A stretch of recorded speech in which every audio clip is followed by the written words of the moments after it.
هتعمل ايه لو صحيت لقيت نفسك في عالم تاني كل الاشخاص اللي فيه بيحاولوا يقتلوك ومش عارف تخرج منه؟ ده بالظبط اللي حصل مع بطلة فيلمنا النهاردة. ومن غير ما نطول عليكم يلا بينا نشوف احداث فيلمنا. بيبدأ فيلمنا بخبر في التلفزيون بيتكلم عن دكتورة اسمها جين متخصصة في جراحة الأعصاب، وبيتقال إنها قريب جدا هتكشف عن واحدة من أهم الاكتشافات الطبية اللي وصلت ليها. وفي مكان تاني بنشوف بنت اسمها كيت وهي بتجمع كل حاجة تخصها من الشقة اللي ساكنة فيها، وبعد ما بتخلص بتاخد شنطتها وبتتحرك بعربيتها في طريق ما فيهوش أي حد غيرها. وفي الوقت ده بيجيلها اتصال من زميلها في الشغل علشان يعرف منها سبب إنها ما سلمتش المشروع اللي شغالة عليه، وبيكون ردها عليه بإنها لسه ما خلصتش وبتقفل المكالمة بعد ما بتطلب منه ما يزنش عليها كل شوية. وبتقوله إنها عارفة شغلها كويس ومش واحد زيه لسه متعين ما كملش أسبوعين هو اللي هيعلمها.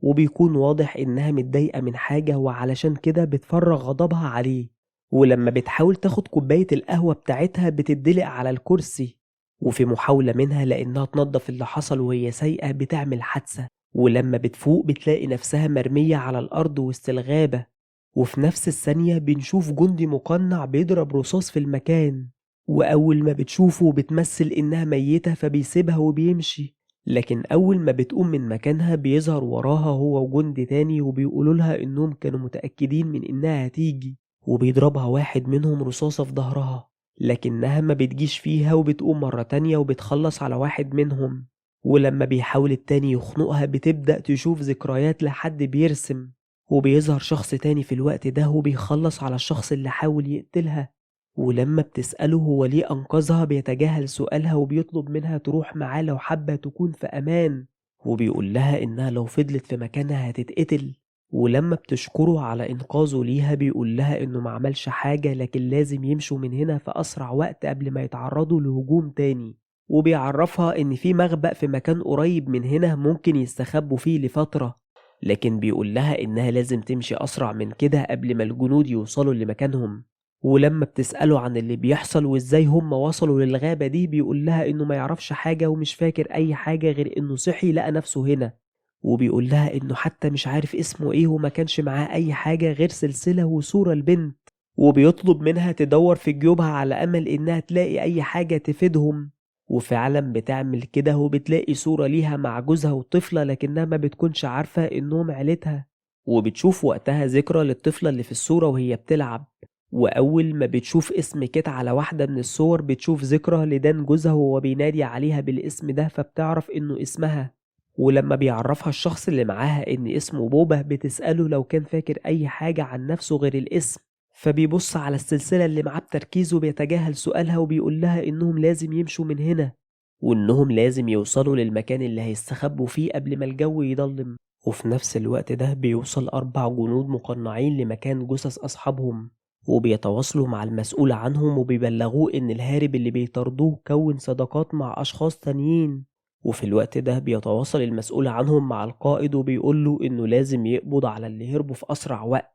وبيقوله كمان إنه لازم يعمل كده قبل ما يفتكروا ذكرياتهم لأن ده لو حصل فمعناه إن النظام بتاعهم اتدمر. وعند بوبا أول ما بيوصل للمكان اللي هيستخبى فيه بيدي إزازة كحول لكيت وبيقول لها إنه أخدها من واحد من الجنود اللي خلص عليهم. ولما بيلاحظ إنها مجروحة في بطنها بيديها مناديل تحطها على الجرح. وفي وسط كلامهم مع بعض بتسأله كيت إزاي لقى المكان ده وبيكون رده عليها بإنه لما صحي كان في مكان قريب منه. وبيقول لها إنه مش فاهم أي حاجة من اللي بتحصل ولا ليه هم بالتحديد اللي موجودين في المكان ده، لكنه متأكد إن في حاجة غريبة بتحصل. وبيقول لها إن في احتمال بإن في حد بيعمل عليهم تجربة، وبيعرفها إنه ما شافش أي حد هنا غير الجنود. ولما بتسأله لو في احتمال إن البنت اللي موجودة في الصور تبقى مراته بيقول لها إنه مش عارف ومش فاكر أي حاجة عنها لكنه حاسس إنها كانت إنسانة مهمة في حياته. وبيوضح لها إنه حاسس بإن موضوع إن هما الاتنين لقوا صور في جيوبهم مش صدفة،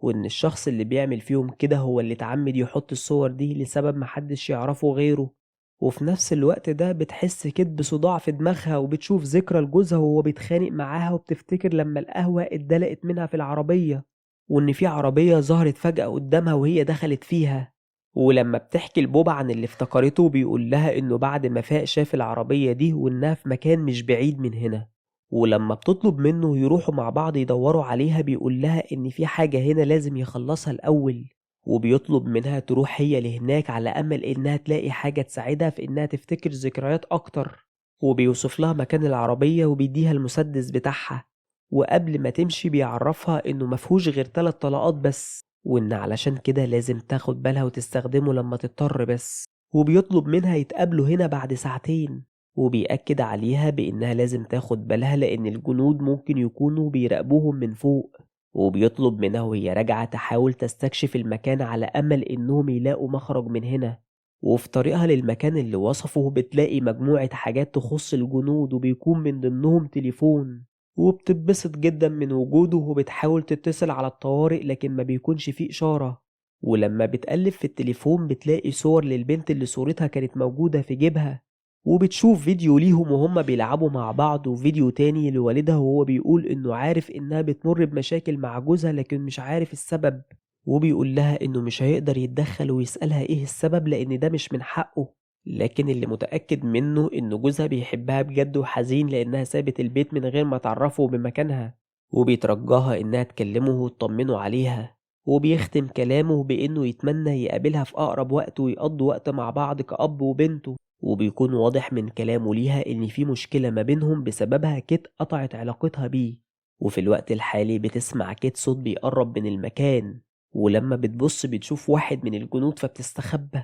وأول ما بيقرب منها بتضربه رصاصتين، وبعد ما بتخلص عليه بتاخد الرصاص اللي معاه وبتلبس اللبس بتاعه والقناع علشان لو حد تاني شافها ما يتعرفش عليها بسهولة، ولما بتكمل طريقها بتشوف باقي الجنود وهم بيقتلوا 4 أشخاص ومن ضمنهم طفل، ولما بيبلغ القائد المسؤول عنه بإنه قتلهم ومش باقي حد غير كده بس بيقوله إنه لازم يلاقيها ويقتلها هي كمان وإلا هيكونوا بيدمروا العالم بتاعهم بإيديهم، وفي الوقت ده بتخلع قيد القناع بتاعها وبتكمل في طريقها لكنها بتتصدم بوجود حاجز شفاف بيمنعها من إنها تخرج من الغابة، وده لأن أي حد بيلمسه بيتكهرب، وبسبب ده بتنهار وبتقعد تعيط وهي بتسأل نفسها اشمعنى هي من ضمن الناس كلهم تكون في مكان زي ده، ولما بتقوم علشان تكمل طريقها صورة بنتها بتقع منها، ولما الجندي بيلاقيها بيقدر يحدد الطريق اللي مشيت منه وبيروح وراها مع باقي الجنود، وفي الوقت ده بتوصل كيت لمبنى موجود في الغابة وبتشوف هناك روبوت بيراقب المكان، وأول ما بيمشي بتستغل الفرصة وبتدخل لهناك، ولما بتستكشف الدور الأول ما بتلاقيش أي حاجة هناك وعلشان كده بتطلع تدور في الدور التاني وهي ماسكة سلاح ومستعدة لأنها في أي لحظة ممكن تتعرض لهجوم، وفي الوقت ده بتتفاجئ بوجود بوبا هناك وأول ما بيشوفها بيتبسط إنها كويسة، وفي نفس اللحظة بيدخل جندي للمكان وبيكون لسه هيقتلها فبينقذها منه على آخر لحظة،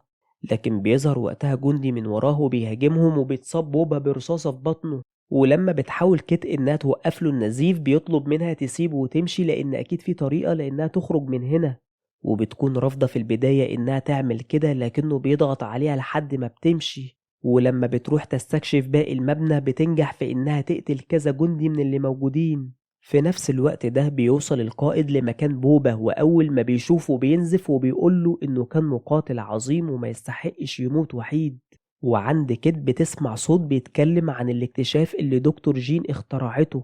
ولما بتمشي ورا اللاب بتشوف فيديو لدكتور جين وهي بتتكلم عن اختراعها الجديد، وبتقول إنه عبارة عن تأثير على عقول الأشخاص اللي في غيبوبة والتأثير ده بيخليهم يعيشوا مغامرات في بيئة جديدة غير البيئة اللي كانوا عايشين فيها، وبتقول لهم إنه عبارة عن تجميد للمرضى لكن أجسامهم وعقلهم بيحاربوا علشان يفوقوا مرة تانية، وبتفهم كيت وقتها إنها عايشة في العالم ده، وبتبدأ تفتكر ذكريات أكتر عنها وعن عيلتها، وبنعرف إنها اتخانقت مع جوزها في اليوم اللي عملت فيه الحادثة وقررت تنفصل عنه، لكن في طريق سفرها لبيتها القديم دخلت في عربية تانية كان فيها 4 أشخاص ودول نفس ال4 جنود اللي قتلوهم، وبنعرف إنهم ماتوا في الحقيقة بسبب الحادثة، وبنرجع للوقت الحالي وبنشوف الجنود وهم بيقتحموا الأوضة اللي كانت فيها وبيقولوا لها إنها خلاص بقت جزء من العالم بتاعهم ولازم تيجي معاهم، ولأنها عارفة إنها لو وافقت فده معناه موتها في العالم الحقيقي، فبترفض إنها تروح معاهم وبتعرفهم إنها خلاص افتكرت ذكرياتها ومش هيقدروا يقتلوها، وبعد ما بتخلص عليهم بتخرج تتمشى بره وهي مش عارفة هتعمل ايه. وبعد كده بنشوفها قاعدة في بيت في مكان معزول، وبيوصل جوزها في الوقت ده وبيقول لها انه اخد اسبوع اجازة وهيقضيه معاها. ولما بيلاحظ انها مش مركزة معاه وبيسألها لو كانت كويسة، بتقوله انها عايزة تعرف ايه اللي بيحصل في العالم الحقيقي، وبتقوله انها ندمانة على كل لحظة ضيعتها من غير ما تقضيها معاه هو وصوفيا بنتهم. وبنفهم من كلامها انها لسه عايشة في العالم اللي دخلته بسبب الغيبوبة. وبنعرف من كلام جوزها معاها انه مقدرش يسد المصاريف بتاعة المستشفى بتاعتها، وعلشان كده لما جينا عرضت عليه انه يتعاون معاها ويخليها تعمل تجربتها عليها وافق. وبعدها بفترة قدرت جين باستخدام التكنولوجيا الخاصة بيها انها تنقله هو كمان للعالم اللي كانت عايشة فيه. وبنعرف انه كده بقالها 21 سنة في غيبوبة. وبنعرف ان صوفيا بنتها كبرت واتجوزت وبقى عندها حفيد. ولما كيت بتعرف ده بتقرر انها تستسلم، وده معناه انها اختارت موتها في الحقيقة. وبكده بينتهي فيلمنا النهاردة، وبنتعلم منه ان بسبب غلطة واحدة بس في حادثة ممكن الشخص يتعرض لحوادث اكبر بكتير. ولو عجبك الفيلم ما تنساش اللايك والشير وتفعل زر الجرس، وسيب لنا رأيك في الكومنتات وقول لنا ايه الافلام اللي حابب اننا نلخصها لك.